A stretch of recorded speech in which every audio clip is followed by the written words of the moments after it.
warahmatullahi wabarakatuh. Waalaikumsalam warahmatullahi wabarakatuh. Selamat pagi Solihah. Selamat pagi Bu. Bagaimana kabarnya Solihah? Alhamdulillah luar biasa, bersama Al-Quran kita pasti bisa. Masya Allah, tabarakallah. Baiklah, sebelum kegiatan pembelajaran hari ini dimulai, kita buka dengan doa bersama. Doa ibda. Amin. Doa selesai. Oke, sebelum belajar dimulai seperti biasa, kita tepuk semangat dulu ya adik-adik. Baik Ibu. Oke, Ibu pimpin ya. Tepuk semangat. I am the best. You are the best. We are the best. I am the best. You are the best. We are the best. Yes, yes, yes. Good job. Oke, luar biasa. Masya Allah, tabarakallah, Solihah. Hari ini kita belajar tahsin ya adik-adik. Silakan dibuka buku tahsinnya halaman 4. Baik, sebelum kita memasuki materi yang baru, seperti biasa kita akan murojaah sekilas materi yang pernah kita pelajari di pertemuan sebelumnya. Yang mana materi yang sudah pernah kita pelajari yaitu Muqaddimah Tajwid Al-Quran. Baik, ada yang masih ingat tidak dengan definisi tajwid? Saya Bu. Baik, silakan Utiani. Jadi tajwid itu secara bahasa itu artinya memperbaiki. Sedangkan secara istilah, tahsin ini merupakan membaca Al-Quran dengan benar sebagaimana bacaan Rasulullah SAW dan para sahabatnya dengan cara mengeluarkan huruf dan maksudnya, memenuhi sifatnya dan memperhatikan hukum bacaannya. Masya Allah, tabarakallah Solihah. Mari kita beri tepuk tangan kepada Utiani yang telah menjawab definisi tajwid Al-Quran. Selanjutnya, bagaimana dengan hukum-hukum tajwid? Saya Ibu. Baik, silakan Uti Cahyu. Baik, untuk hukumnya yaitu fardu ain untuk praktik, sedangkan untuk teorinya yaitu fardu kifayah. Masya Allah, tabarakallah, ahsanti ya Uti untuk jawabannya. Baik, untuk utamaannya apa saja ya? Ada yang masih ingat tidak? Bagaimana? Lupa? Lupa Ibu. Baik, karena berhubung lupa, jadi Ibu izin untuk mengingatkan bahwa keutamaan dalam mempelajari tajwid Al-Quran itu ada beberapa keutamaannya. Yang pertama yaitu keutamaannya memberi syafaat pada hari kiamat. Keutamaan yang kedua yaitu merupakan amal terbaik, dan keutamaan yang ketiga mendapat derajat yang tinggi, sedangkan keutamaan yang keempat yaitu mendapat sakinah dan rahmat, dan untuk keutamaan yang kelima yaitu mendapat sebaik-baik anugerah Allah dan lain-lain. Jadi ada beberapa keutamaan dalam mempelajari tajwid Al-Quran. Di antaranya seperti yang sudah Ibu sebutkan tadi. Dan selanjutnya untuk yang terakhir, apa tujuan kita dalam mempelajari tajwid Al-Quran? Ada yang masih ingat tidak? Apa tujuan kita dalam mempelajari tajwid Al-Quran? Menjaga lidah agar tidak salah. Agar tidak salah ketika Membaca Al-Quran. Masya Allah, tabarakallah untuk jawabannya. Baiklah, jadi seperti inilah adik-adik untuk murojaah sekilas kita dalam materi Muqaddimah Tajwid Al-Quran. Dan selanjutnya kita akan memasuki materi yang baru, yang mana yang akan kita pelajari pada hari ini. Untuk materinya yaitu cara membaca Al-Quran dari segi cepat dan lambatnya. Oke, selanjutnya untuk membaca Al-Quran itu ada caranya, dan juga ada beberapa segi dalam membaca Al-Quran, yaitu dalam segi cepat dan lambatnya.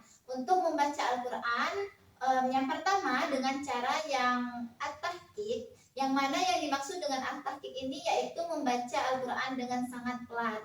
Nah, untuk membaca Al-Quran dengan sangat pelan ini, contoh bacaannya seperti ini. Ibu akan mencontohkannya ya. A'udzu billahi minasyaitonir rajim. Bismillahirrahmanirrahim. Rabbana ma khalaqta hadza batila subhanaka faqina adzabannar. Jadi itu sedikit contoh dalam bacaan at-tahqiq atau membaca Al-Qur'an dengan sangat pelan. Dan biasanya bacaan at-tahqiq ini ia biasa sering digunakan ketika talaki ataupun ketika seseorang belajar membaca Al-Qur'an. Biasanya seseorang itu menggunakan bacaan Al-Qur'an dengan cara at-tahqiq. Selanjutnya cara membaca Al-Qur'an yang kedua yaitu dengan cara at-tadwir, atau yang dimaksud dengan at-tadwir membaca dengan pelan atau sedang. Yang pertama tadi yaitu membaca Al-Qur'an dengan sangat pelan, sedangkan yang kedua ini dia membaca Al-Qur'an dengan pelan atau disebut dengan at-tadwir. Dan contoh untuk bacaannya seperti berikut. A'udzu billahi minasyaitonir rajim. Bismillahirrahmanirrahim. Rabbana innana sami'na munadiyan yunadi lil imani an aminu bi rabbikum fa amanna. Rabbana faghfir lana dzunubana wa kaffir 'anna sayyi'atina wa tawaffana ma'al abrar. Jadi itu untuk contoh bacaan Al-Qur'an dalam cara membaca at-tadwir. Yang mana bacaan at-tadwir ini ia biasanya sering digunakan ketika tilawah ataupun ketika setoran ziyadah atau setoran murojaah dengan para musyrifahnya. Dan selanjutnya untuk cara membaca Al-Qur'an dari segi cepat dan lambatnya, yang ketiga yaitu al-hadar, atau yang disebut dengan membaca Al-Qur'an dengan cepat. Jadi yang pertama itu membaca Al-Qur'an dengan pelan, dengan sangat pelan. Yang kedua yaitu membaca Al-Qur'an dengan sedang atau pelan, sedangkan yang ketiga yaitu membaca Al-Qur'an dengan cepat atau disebut dengan al-hadar. Dan al-hadar ini ia biasanya dibaca sering digunakan oleh seseorang ketika mereka murojaah, karena biasanya murojaah itu waktunya sedikit dan murojaahnya lumayan banyak, jadi biasanya digunakan ketika murojaah. Dan untuk bacaan al-hadar, contoh bacaannya seperti ini. A'udzu billahi minasyaitonir rajim. Bismillahirrahmanirrahim. Rabbana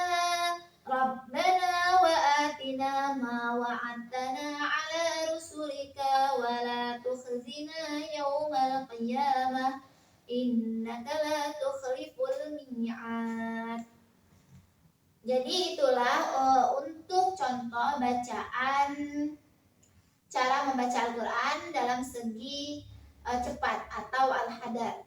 Akan tetapi untuk cara membaca Al-Qur'an seperti at-tahqiq, at-tadwir ataupun al-hadar, mereka tidak hanya digunakan ketika yang Ibu sebutkan tadi seperti at-tahqiq, ia digunakan ketika talaki ataupun ketika membaca Al-Qur'an. At-tahqiq tidak hanya digunakan ketika talaki saja. At-tahqiq juga bisa digunakan ketika tilawah ataupun murojaah. Jadi tidak hanya at-tahqiq hanya bisa digunakan ketika talaki, tidak, tetapi at-tahqiq juga bisa digunakan dalam membaca Al-Qur'an ketika murojaah ataupun tilawah. Jadi at-tahqiq ini dia bisa digunakan ketika kita membaca Al-Qur'an waktu kapan saja, ketika seumpama dalam waktu kita murojaah ataupun ziyadah ataupun tilawah. Jadi bisa juga ketika tilawah, jika seseorang mau menggunakan cara membacanya at-tahqiq boleh, bukan hanya talaki saja. yang Ibu sebutkan tadi itu hanya sekedar sekilas contoh.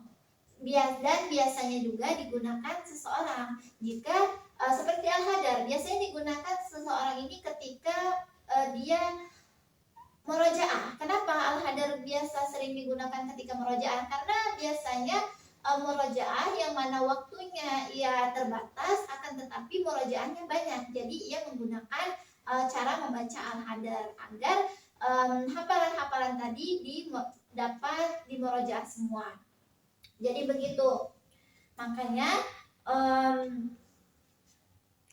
al-hadar Ibu sebutkan dalam contoh bacaannya seperti murojaah. Sedangkan untuk at-tadwir, ia biasa digunakan ketika tilawah. Kenapa at-tadwir biasa digunakan tilawah? Karena tilawah itu ia hanya membaca Al-Quran.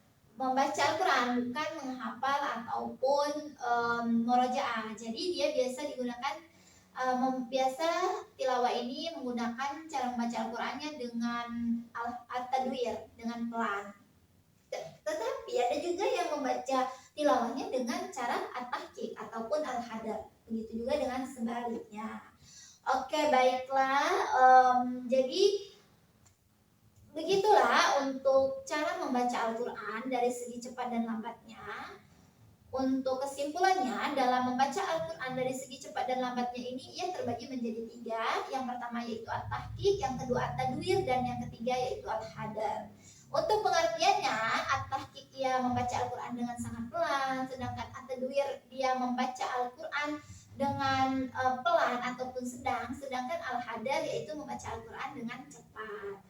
Dan untuk contoh bacaannya yang sudah Ibu contohkan tadi, untuk kegunaannya juga yang tergantung keadaan kalian. Ketika kalian mau menggunakan saya ini, sumpama ini contoh ya, saya ini mau merojaah hari ini 10 juz, sedangkan waktunya yang terbatas karena banyak aktivitas yang mau kita lakukan. Jadi untuk merojaahnya bisa menggunakan cara membaca al-hadar, ataupun sebaliknya, saya hari ini target merojaah hanya 5 juz, sedangkan saya juga tidak banyak aktivitas, jadi banyak waktu luang untuk merojaahnya. Jadi kalau kalian ingin merojaah dengan menggunakan cara membacanya at-tadwir ataupun at-tahqiq, itu boleh. Jadi bukan hanya at-tahqiq hanya digunakan ketika talaki saja, tidak. Jadi begitu ya adik-adik untuk materi cara membaca Al-Quran dari segi cepat dan lambatnya. Baiklah, sampai di sini ada yang ditanyakan? Bagaimana? Insya Allah cukup Ibu. Baik, jika cukup, maka harapan Ibu kalian semua dapat memahami materi yang telah Ibu sampaikan, yang mana materi kita hari ini ataupun materi yang sudah pernah Ibu sampaikan di pembelajaran sebelumnya. Oke, jika tidak ada yang bertanya, Ibu harapkan dari pembelajaran ini adik-adik bisa menerapkan dalam kehidupan sehari-hari dan juga menjadikan pembelajaran ini yang menjadi sebagai seni motivasi untuk kalian agar kalian itu lebih baik lagi dan lebih semangat lagi dalam belajar di pertemuan berikutnya. Baik, jika tidak ada yang bertanya dan juga pembelajaran kita sudah di penghujung, untuk mempersingkat waktu, mari kita tutup pembelajaran ini dengan doa bersama. Doa ibda. Amin. Doa selesai. Oke, terima kasih atas semangat belajar adik-adik hari ini dan juga semoga ilmunya bermanfaat. Tetaplah penasaran dan semangat belajar di pertemuan berikutnya. Baik Ibu, jazakumullah khairan katsiran.